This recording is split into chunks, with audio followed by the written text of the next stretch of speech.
What's up, Wesley? Welcome back to the Charleston Wesley podcast, where we make ministry available on the go. I'm Ava, and I'm the Wesley Worship Intern. And I'm John, and I'm serving as the pastor of the Wesley Foundation. And we have a very special guest joining us for today's discussion. It is Rev Dr. Vivia Fowler. Woo! How are you, Vivia? I'm doing great. Thank you for having me. Absolutely. Thank you for being here. Do you want to tell the folks a little bit about yourself, kind of what your context is, how you ended up on this podcast, any of that stuff, background, all that good stuff? Sure. Well, I'm a product of a United Methodist College, and I'm currently part-time pastor in retirement of Epworth United Methodist Church on James Island. But before that, I spent 36 years at two United Methodist women's colleges, 21 years teaching religion, 10 years as a provost, 5 years as a president. And so I love college students. I love higher education. I love campus ministry. I'm a product of it and a devotee of what you all are doing here. So thank you so much. Yeah.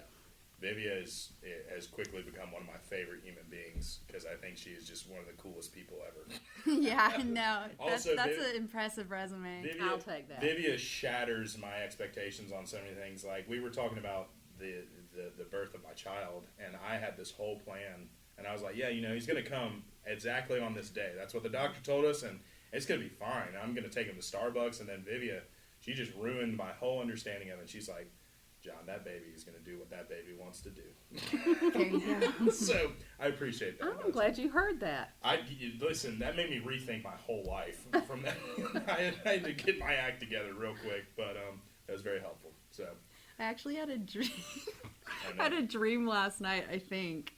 I don't know who else's baby would have arrived, so I'm assuming it was you and Hannah's, but there was a baby there in my dream, and I remember everyone was freaking out. Yeah, that sounds like so hopefully it's not a premonition. Right yeah.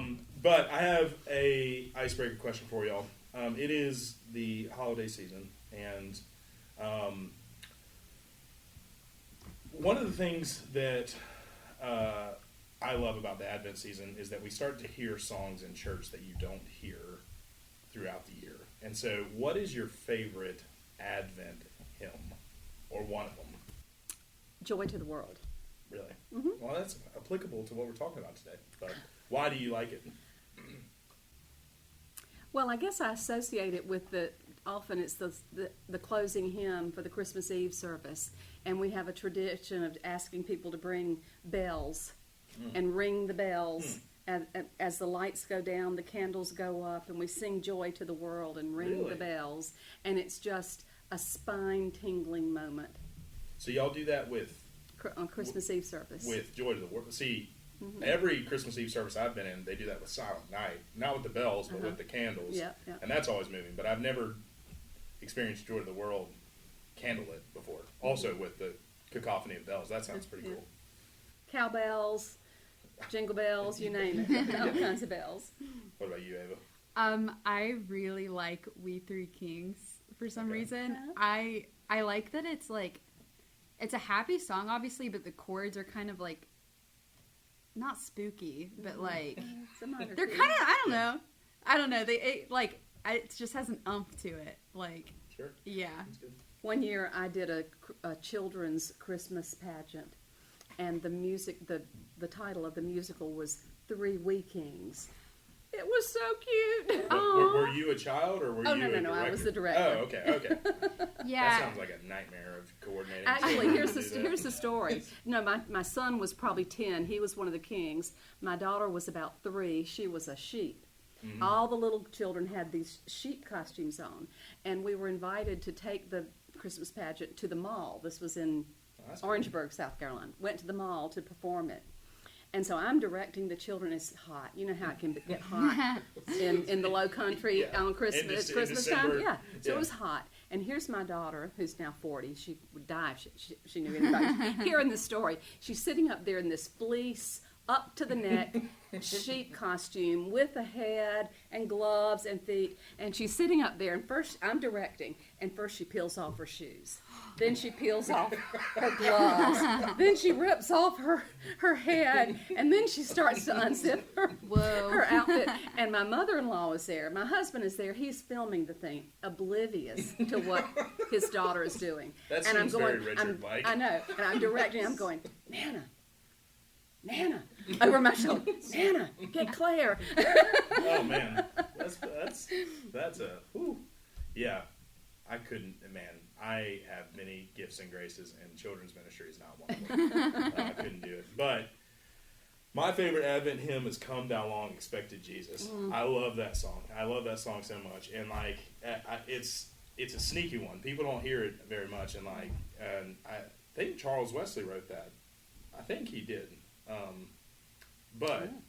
But either way, it's just so good. And then, and it's such a clever song because it's like talking about, Christmas and the arrival of Christ, but it's also a clever song in that, like, all of it is applicable to the return of Christ too, and it's like, come thou long expected Jesus, dear desire of every nation, and I don't know, and it's a very pretty song too, so I do love that. So for those of you listening, you should check out Joy to the World, We Three Kings, and Come Thou Long Expected Jesus if you're looking for something to change up your Christmas music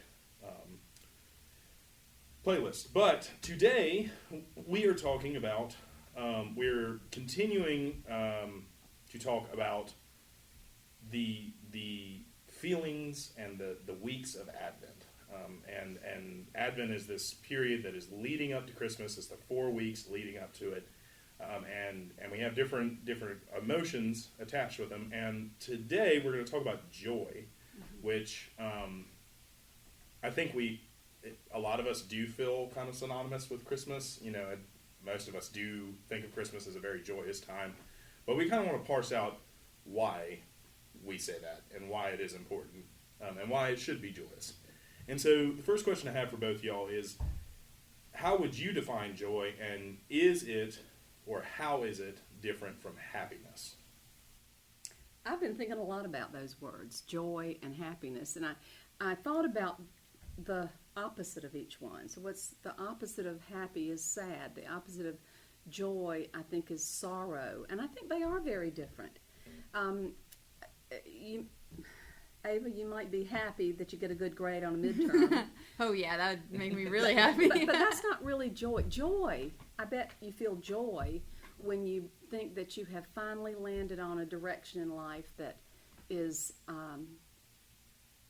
what you believe is God's desire for your life. I mean, that's the difference between happy is I choose a major. Joyful is I know my vocation. I know what I'm called to be. I think they're very different. Happy is we're going to get an Aldi's in James Island. Is that true? Yes, tomorrow. Oh, really? Yes, on Where? Foley Road. Really? Right around the corner from the church. That's big news. That's happy. Yeah. Sad is, I used to have to drive all the way to Mount Pleasant. But then what goes beyond happy, sad, and joy and sorrow? And there's another dimension. I mean, there's true anguish that we are reading about and seeing in the news of people whose lives and homes and grocery stores have been destroyed by the hurricane. That's not sad. That's not even sorrow. That's anguish. Yeah. So I began to think about those words as a continuum. And in the middle, I would put contentment. I think contentment is not happy, not sad, just content. But then you go out a dimension from happy and sad, and you've got joy and sorrow. But I think there's something even beyond that. And on the sorrowful side, I would put anguish. But on the positive side, I would put peace. I think peace transcends even joy. It's interesting. I think we see some of that in the Bible. Well, and that's one of the weeks of Advent too, and it's kind of funny, like, a lot of the words that you were using to describe, because I think that, like, one of the great cures for anguish is hope, which is one of the Sundays. That's and right. then, love is like I think a beautiful combination of joy and hope and peace, if a loving relationship doesn't have peace, then, there's something wrong in that relationship.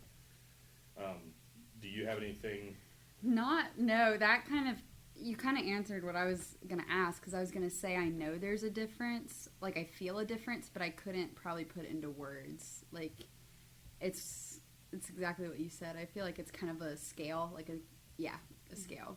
So I would say joy feels like a more intense version of happiness, maybe. Yeah. That's a good way to think about it. I kind of view it as like the memorability of it, right? Like I am happy when I ride a roller coaster at Universal, but I have joy over thinking back on the trip that I spent with my wife on our honeymoon in Universal. You know, I think that there's like a transcendence of how joy holds some ripple effects or echoes throughout life. And so I when I kind of try to think of the difference between the two, you know, what is more memorable? And if it is more memorable, then it's probably more joyful. Whereas happiness is kind of comes and goes.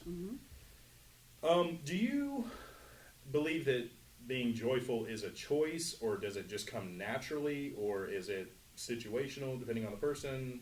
And if it is a choice, how do we kind of choose joy or live into a joyful lifestyle? I think it's hard to say that joy is a choice, because if it is, why wouldn't everybody choose joy at all times? But at the same time, I do think you can choose to be more joyous, if that makes sense. Like, no matter what the circumstance is, it's kind of like looking at something glass half full versus glass half empty. You could probably focus on some of those more joyous aspects, but yeah, that's really tricky. I don't know. That's a hard one. I think it is a choice. I think it can be a choice. I think it's a state of mind, though. Yeah. It's not an action or a behavior. I think it's a state of mind. But part of my PhD is developmental psychology, and I think we also need to recognize that some of our state of mind is not a choice. It comes through our DNA. It comes through our brain chemistry. Even our neural networks, all of those things, certainly our mental health, all of those things impact our happiness or sadness. They impact our ability to choose joy. And I think it's important to say that to people for whom happiness and joy aren't a comfortable fit in their lives. That, you know, it's not kind to say, well, just choose joy. Just snap out of it and choose joy. People that say that to me, I really don't enjoy being around. Right. They do not bring me joy. I'll tell you a story. I was recently up in Virginia with my son, who has one of our grandsons, and he's a guitar. He and I have a love for music. And I said, what was that song? And he said, the title is, I didn't know it, you all may know. The artist is My Morning Jacket. Yeah. And the song is Wonderful the Way I Feel. And he sent it to me. And the chorus goes like this: wonderful, wonderful the way I feel. I'm going where there ain't no fear. I'm going where the spirit is near. I'm going where the living is easy and the people are kind. A new state of mind. I'm going where there ain't no police. I'm going where there ain't no disease. I'm going where there ain't no need to escape from what is, only spirits at ease. And I was listening to him sing that chorus, and I said, where is that place? Yeah. And he said, well, I don't think it's a place. Do you? I said, no, I don't think it's a place. I think it's a state of mind. I mean, there may be some places where there's no suffering. I don't really know. A place where there's no disease, no fear, no need for police, no sorrow. And so we both agreed that that kind of place is not, it's not a tangible place, and it's not even a tangible feeling. It's something that's deep in our soul. Yeah.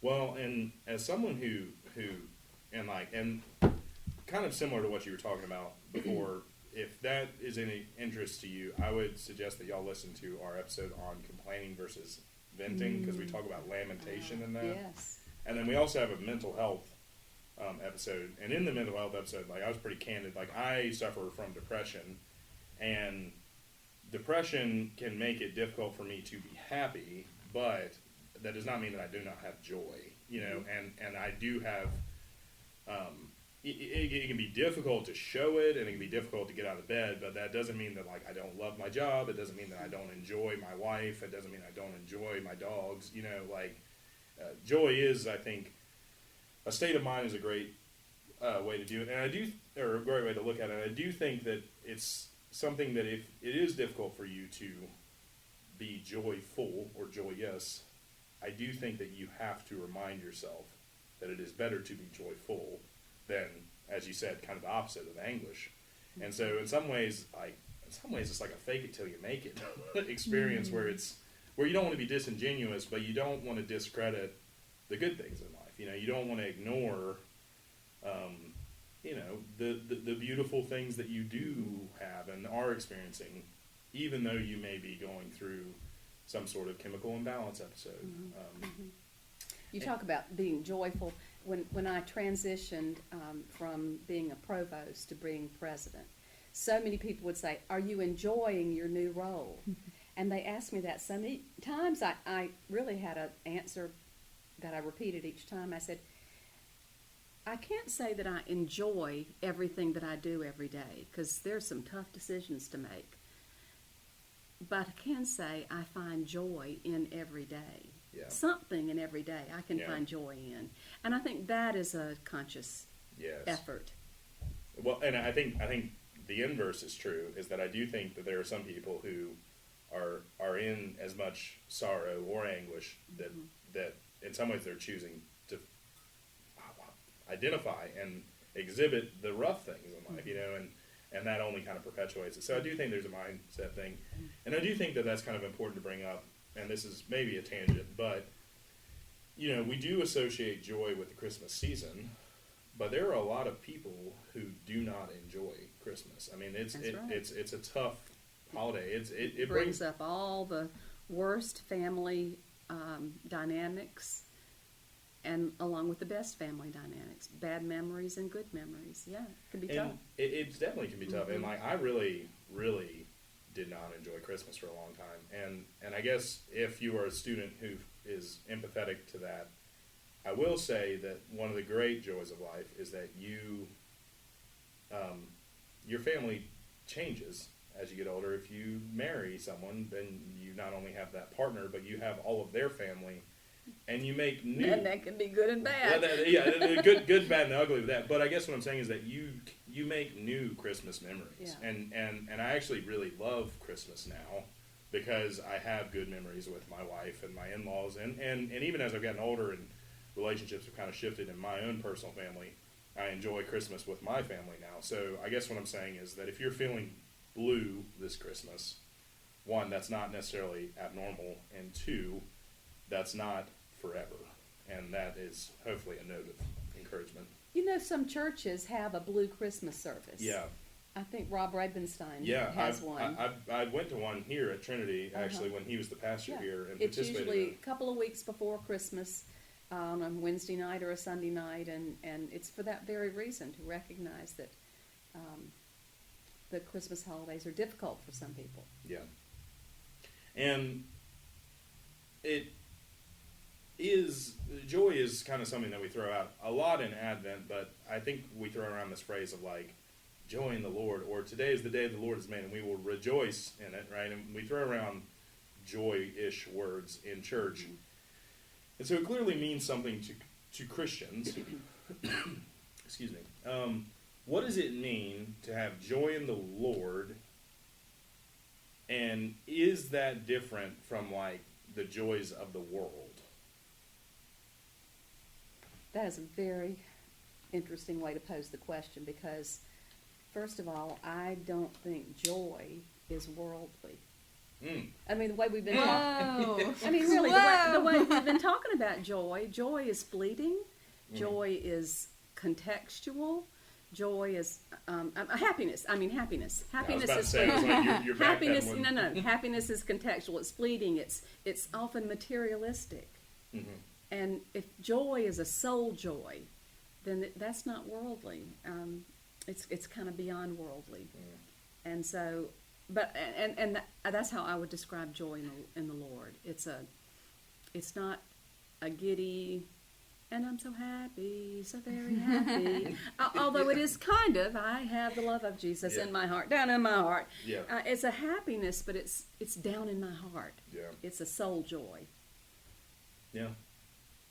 Yeah, I was just gonna say, I feel like when we say like joy in the Lord, I would think that should feel deeper than a worldly joy. But now that you say what you said, my mind's blown. I don't even know what I think anymore. It's like, You see what I mean? That's a good Vivian point, just yeah. elects Which is you. the first step to brilliance, Ava. wow. Oh man. Yeah, I mean, yeah, you kind of messed me up on that too. And I think you're right. I mean, I think that the goodness originated from God, and I think joy is a byproduct of goodness. And so I guess through the evolution of everything, you could tie joy all the way back to the original creator. So yeah, I think you're right. I think the other thing too, when we're looking at like things that give us happiness or joy in the Lord, I think an important thing to realize is, when I was in high school, I loved hanging out with my friends and playing Dungeons and Dragons, and enjoyed doing that, and it brought me joy. But then I graduated high school, and we all went to different colleges, and we don't play Dungeons and Dragons anymore, and that's gone. And that's a beautiful memory, but it's gone. But I think joy in the Lord is this thing where I know, tomorrow I can have it, but also on my deathbed I can have it, and hopefully that's, 60 years away or whatever it is. But And you can even have it when you're sad. Then that too, like it's a persistent kind of perseverant experience, which kind of brings us now into talking about Advent and Christmas, and I have some questions, but I don't know if they're going to overlap with what you were going to kind of lift up about joy. So my first question, and stop me if it is going to overlap, but it is what role does joy play in the Christmas story? And let's ask Ava first. Sorry. So that way she can be wrong, and then we can correct No, Thank you. I'll come back to that later. But I'd love to hear Ava. Oh man, I do know. I don't know if this counts as part of the Christmas story, but at some point, doesn't Mary meet her cousin Elizabeth and the baby in Elizabeth's womb, which I'm assuming is John the Baptist? Yeah, Yes. jumps for excitement or something when he's in the presence of the Lord. So I think it's joyous in the sense of you're on the everybody's kind of excited because that something big is coming. At least us as the readers do. Now, the characters at the time, to put myself in Mary's shoes, I don't know, that would be really tough. That'd be a tough sell, to be really joyous about this huge life change that I just was not expecting. But I do think the readers can at least get joy out of the story because you're like, oh my gosh, it's coming, it's almost time. But also, I guess a good moment of, I don't know. Yeah. I don't know. Because I was going to say, and then they all come and welcome Jesus in the stable or the manger. But then again, aren't some of them on the run from a king? And Yeah. So, at least it shows that they found joy in stressful times, maybe. Sure. But yeah, I'm gonna go with that. I don't know. No, that's exactly what I was thinking when I Yeah. looked at that. Yeah. I'm a Bible nerd. I just have to read the whole thing. So, Okay. how many times have I read the Matthew and Luke Bible Christmas stories? I don't know, but I had to read them again this morning. And it occurred to me that there's a lot of sadness in the Christmas story, just like you just mentioned, And- even anguish. Yeah. I mean, I went through it and I saw in Matthew, this unmarried woman discovers she's pregnant. And then Joseph, he's betrothed to her, and he's got to decide how he's gonna deal with the pregnancy, which could have resulted in her death, and even his. They weren't yet married, and then you have this enraged, jealous king who's so mad he wants to kill all the babies under the age of 2, because he's threatened. I mean, Yeah. what kind? And imagine the anguish of the parents of these children who were massacred because of this angry king. Well, it says That that, was right? It says, does. It says, like, listen to Rachel weep for her children. Yeah. I mean, because it's so, I mean, it's terrible. It's terrible. So Yeah. there's a lot of sadness in the Christmas story. Even in the Luke story, it starts with the story of Elizabeth, Mary's cousin, and she's barren. She and her husband are old and they don't have a child, and then miraculously she has this baby John. And then the nerd that I am, I read through those two stories, Matthew and Luke, to see how many times joy was mentioned. 3. No. 3 times. That's a good number. 3 times joy and 2 times rejoice. So let's call it 5. Okay. But you got one of them when Elizabeth said, "For as soon as I heard the sound of your greeting, the child in my womb leaped for joy." That's an image, isn't it? Yeah. I mean, it's for sure. And John, it's a feeling, isn't it? Well, and that's what I was gonna, if I could Yeah. park the card real quick. I'm like glad that that's like one of my favorite Bible stories, and like having gone through this like season of pregnancy with Hannah, like she just walks into a room and then like people are just joyful simply because she's pregnant, and it's like one of the most bizarre phenomenons I've ever seen, and I think it's because I don't like how she gets all the attention and I don't, but it's a weird thing for me to see, and like there's people who are like coming up and like being like, "Oh my gosh, you're glowing," and like putting hands on stomachs and stuff like that, and like it was really weird. But then like the first time I felt the kick, I was like, "Whoa!" and like it was. Yeah, Leap for joy, yeah. yeah, But yeah. here you have these 2 pregnant women encountering each other. Yeah, and their 2 babies greet each other from the womb. Yeah, so it's just such like a joyous scene, and It's visceral. That's what I love that one because like Elizabeth blesses, John dances, and Mary sings all in that scene, and that's like what a joyous thing, all from Christ being, a fetus. I mean, like we don't know how big he was then, but I mean he could not have been very big. So I mean that's just pretty wild to appreciate. So Yeah. I'll let you No. drive the car forward now. That was the first. Okay, mention. so the first one actually in Matthew comes from your favorite hymn. When the wise men saw that the star had stopped, they were overwhelmed with joy. Okay. Uh-huh. Yeah. That's nice. And then the other one that uses the word joy is in Luke when the angels say, "Do not be afraid." The angel, first one says, "Do not be afraid, for see, I am bringing you good news of great joy for all people." Yeah. Great joy for all people. To you is born this day in the city of David a Savior, who is the Messiah, the Lord. Is that to Mary or Joseph? The angels say to the shepherds. Oh, to the shepherds. Yeah. Oh, okay. So this is after. Oh, okay, yeah, that's right. Okay. After the birth, yeah. After the birth. Mhm. And then the 2 rejoices, if you're counting. Mary says, "My soul magnifies the Lord, and my spirit rejoices in God my Savior." And then when Elizabeth gave birth to John, she said, no, I'm sorry, in Luke it says, her neighbors and relatives rejoiced with her. So Yeah. just like all the people who Yeah. love to see Hannah. Well, it's wild, and like the concept of like it takes a village. Like I always like assumed that there was wisdom in that phrase, but like now that I'm seeing a village come together, I mean, one of the beauties of this job is that I get to work with so many different local churches, and so I don't really have a home church, but I have like 40 home churches, and so these random people are like texting me and they're saying like, "What do you need? What can we do?" And it's an outpouring of love and joy, and As the church should. as the church should, and it's cool to see that is present in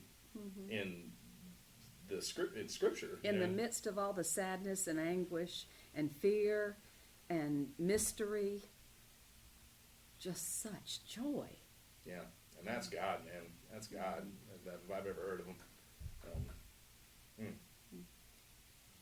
Yeah, it is a very joyful thing, and I want to turn it over to you if you have other thoughts on joy in this Christmas season, this Advent season.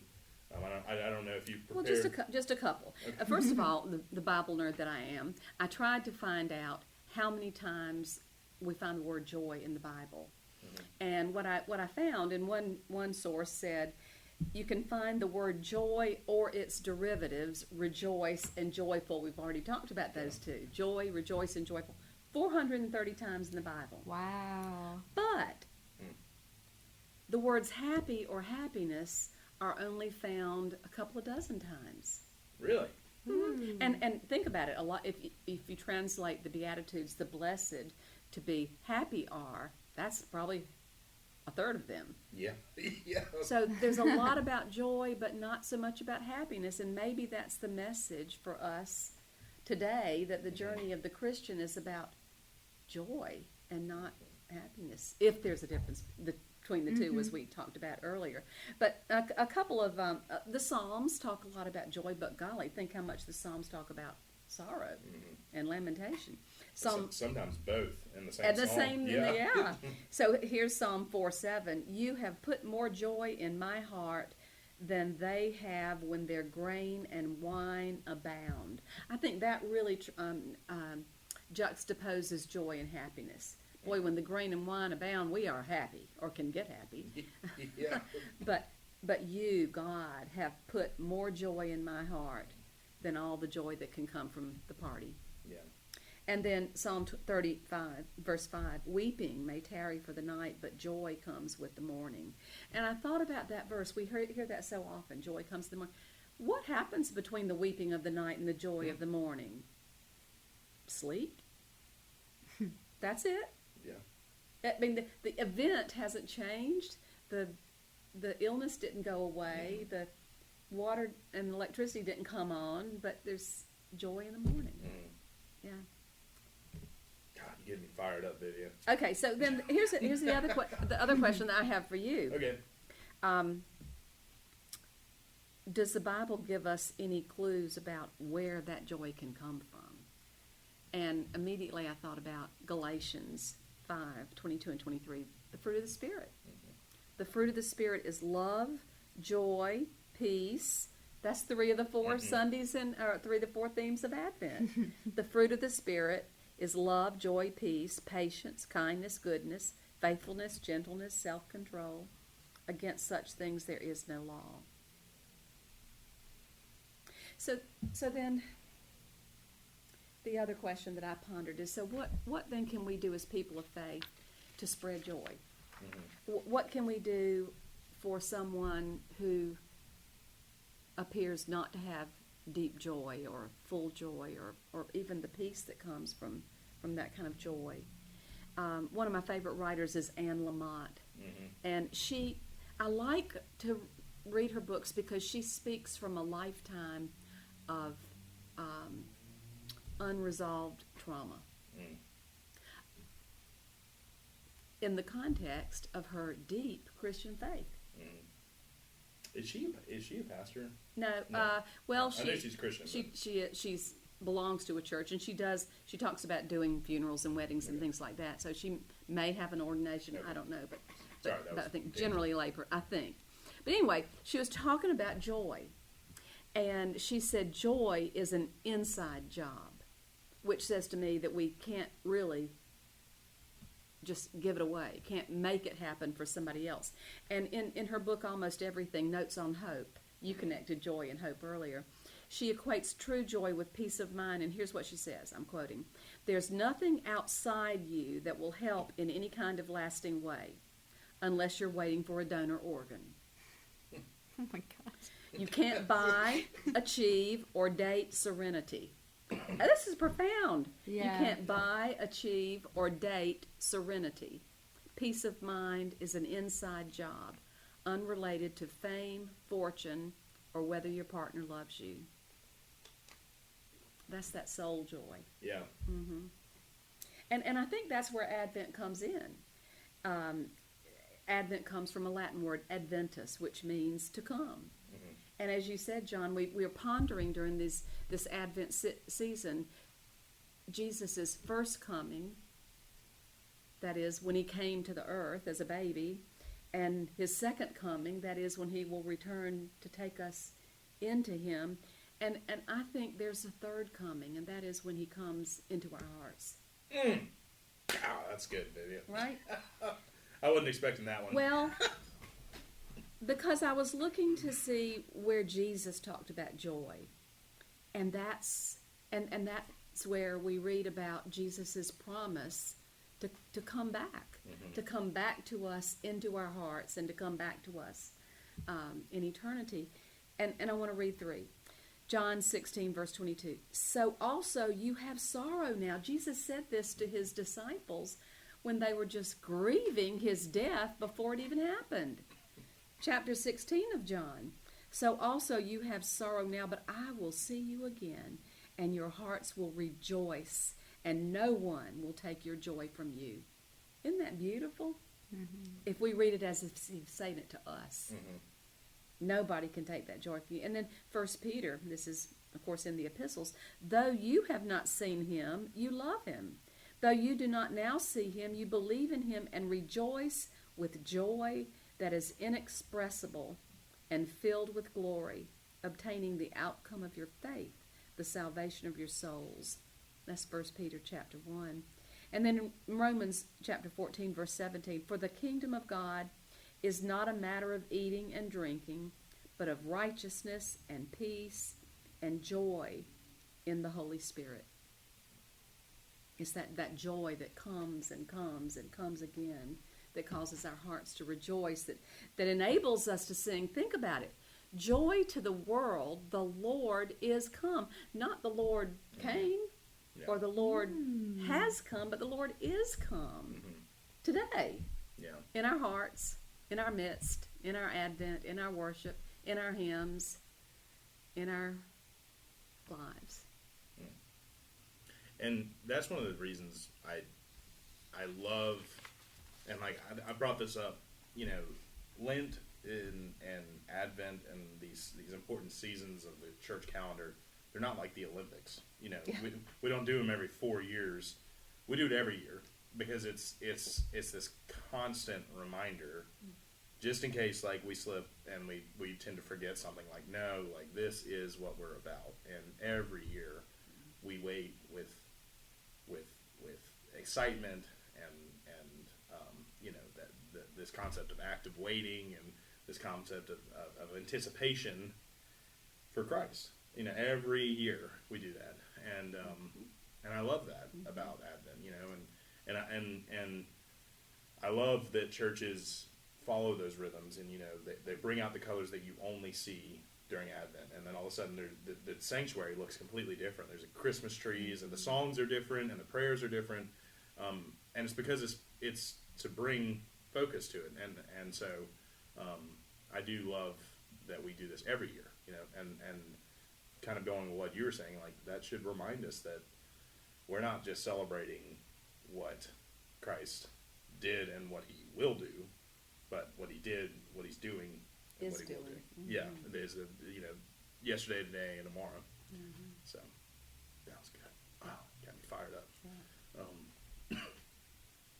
I got a question following that.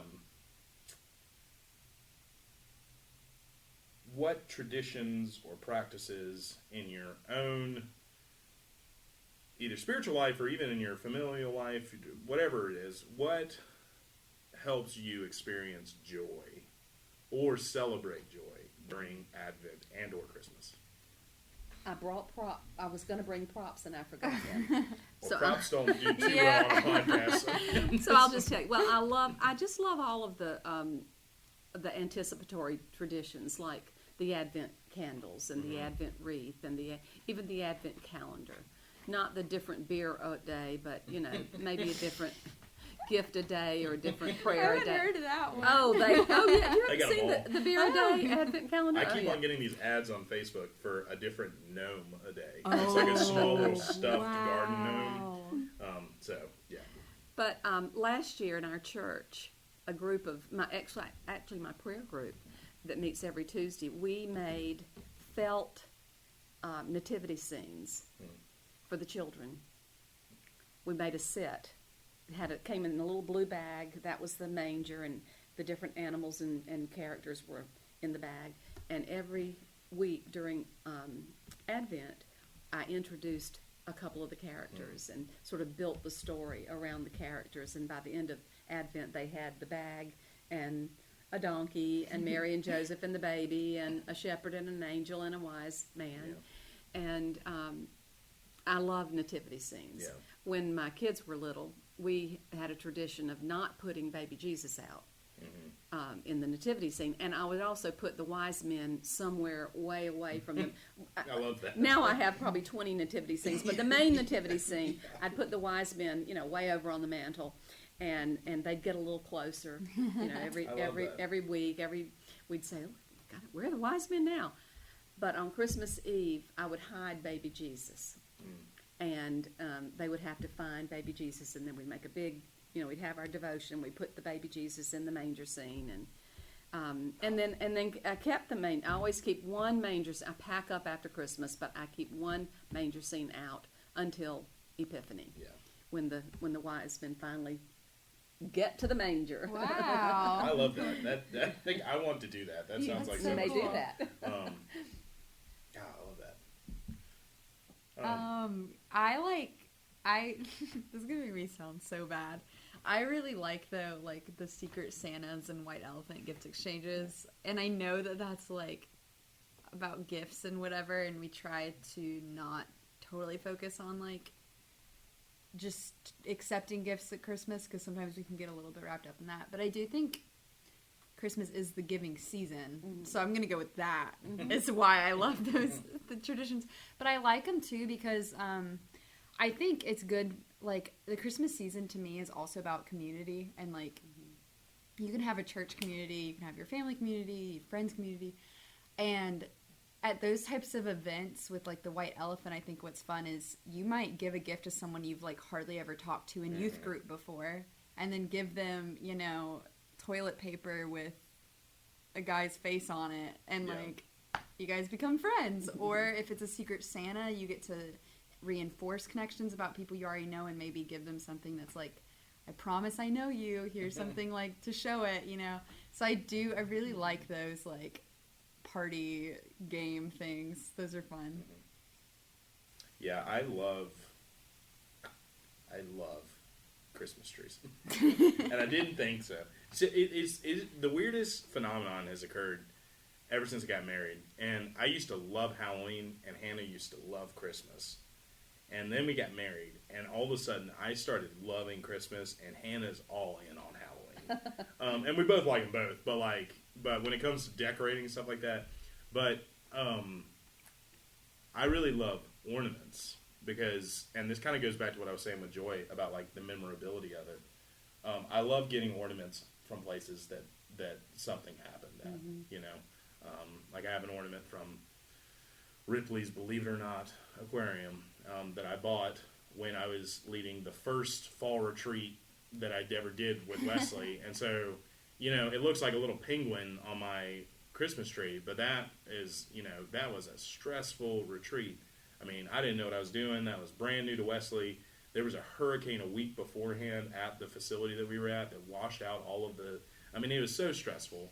And yet we went to the aquarium and we pet stingrays and we all just laughed and had fun. And, and I have weird ornaments. I have like a Velociraptor ornament from Universal Studios, but I got that when I was on my honeymoon, and so in some ways Christmas used to bring up that blue Christmas experience with like family memories and drama and trauma and disappointments and grief was a big one, missing people. And interestingly now, I've shifted to being like very joyful over the life that I have lived and am living, and and it's so bad we have 2 Christmas trees. But, no shame here. Okay. But I have one on the porch. Okay. But it's shifted from me reflecting in anguish over the past to me reflecting with joy over the past and in the future, and I don't know why, but the Christmas tree just always does that for me. Well, just the act of unpacking them and then lovingly packing them back together. Oh, here's another thing I do. When I wrap up my manger scenes, I always wrap Mary and the baby together. That's just a mama thing. Yeah. But just the unpacking and the packing back and touching those things that have those memories. Well, and I think special. too, because we do it, for a short season every year. I forget about some, and then all of a sudden it floods back in, and that's what I really love the unbacking part of it. Does the Christmas tree have significance in a biblical sense, or is that just something we do? Like, is that like, yeah. A lot of the Christmas traditions, like a lot of the Easter traditions, are really secular practices that were incorporated into the religious practices. Okay. It's like the Easter bunny or Easter eggs. Those Yeah. were, Yeah, I'd always wondered if we got that from because I know how people will say, like, oh, candy canes represent. The shepherd's crook. Yeah. and So I the didn't know blood if we of had Jesus in anything. them. Yeah. Well, I think, and like I have seen like, I think that they're far fetching, but they'll be like, well, the lights represent a different thing, and like if you look at the lights on a Christmas tree, it's the liturgical calendar, and it's like, well, my neighbor has pink lights. Like, what's up with that? I think you can make it. You can. Well, and a lot of churches have what are called Chrismon trees. Yes. Oh, yeah. And so the Chrismon means Christ monogram. So they're symbols of Jesus. So all the different kinds of crosses or crown. There's a lamb one. Lamb of God. Different symbols of Jesus. And so that's truly a religious tree. Yeah.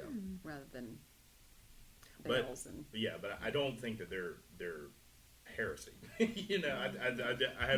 I have like seen those posts where it's just like, oh my goodness, really? you're celebrating pagan rituals, you terrible Christians. It's like, no, we're not. Like, we're also in church, and we're also have the nativity scene, and guess what? Most of these ornaments have something to do with Jesus. So There you go. the Velociraptor doesn't. I'll admit that, but some of the others do.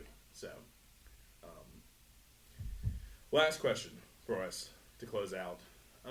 We've been talking about joy in our hearts and kind of our own individual experience, but I do think that it's important in the life of Christians to share joy and to spread joy. And so what have you done, or do you do, or what do you think we should do in order to share joy with others in this season? For the past couple years, I've gotten to go on the Wesley mission trip during the Christmas season, and I think that's a way to spread some joy around, is we've done one disaster relief and then one poverty mission trip. They were both different circumstances, but both you were helping a local community, and there was definitely a lot of joy around, and I think that surprised a lot of us on the trip, because especially for the disaster relief trip we did my freshman year, I think we all kind of expected, it was right after a hurricane, and we went to Florida, and we were like, this is going to be kind of a downer, because obviously they have a lot to be down for, and that was not like a judgment call. It was just like, we need to be empathetic, we need to have open ears. And, like, they were some of the most, like, friendly, like, welcoming people. They would, like, offer us sandwiches and cookies, and they spread joy to us, which was what was crazy. Like, we were going there to, like, spread our joy, and they were so hospitable. It was just awesome. So I'm going to go with the mission trips, because we spread joy, but often, like, I feel like the teams I've been on, we've gotten it back. It's kind of what goes around comes around with joy, I think. I was thinking as you were talking, Ava, about the times when I took youth groups Christmas caroling to the elderly people, typically the shut-ins or elderly people.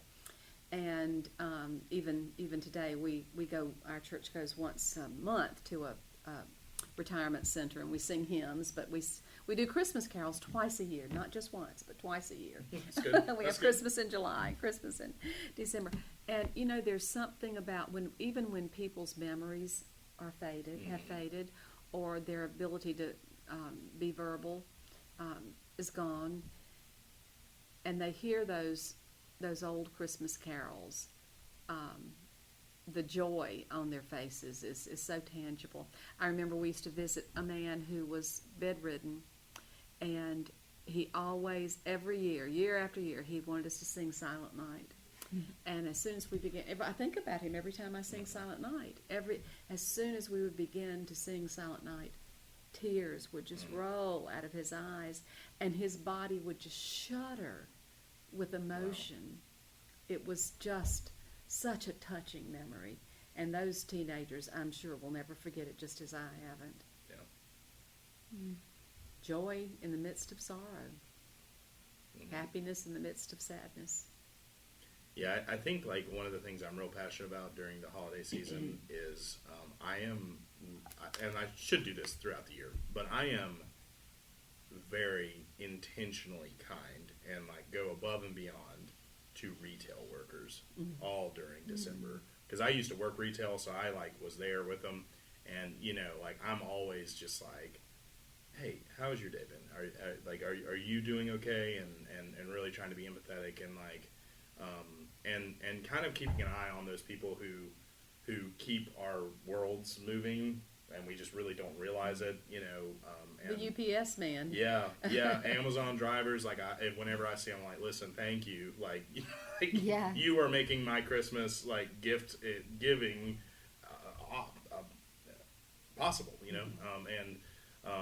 And it, yeah, so I do try to do that, and they really appreciate it. I mean, they receive that well, because unfortunately, a lot of people don't treat them very kindly, and so that's an easy, free thing to do. And be kind. Yeah, just be kind, but be intentionally kind to the people that you take for granted, and that, you know, waiters and workers and all those folks. But I think that's a good note to end on. I think that's a good note to end on. All right. Well, I think with that, we know what's up with Joy. If you listeners have any questions, you can reach us at our email, which is wuw@wesleychs.org. And also, don't forget to like or follow on whatever platform you're listening to.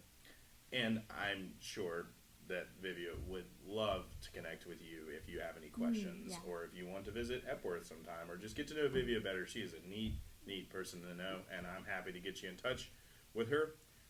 And if you want to learn more about the Wesley Foundation, you can go to our website, which is wesleychs.org.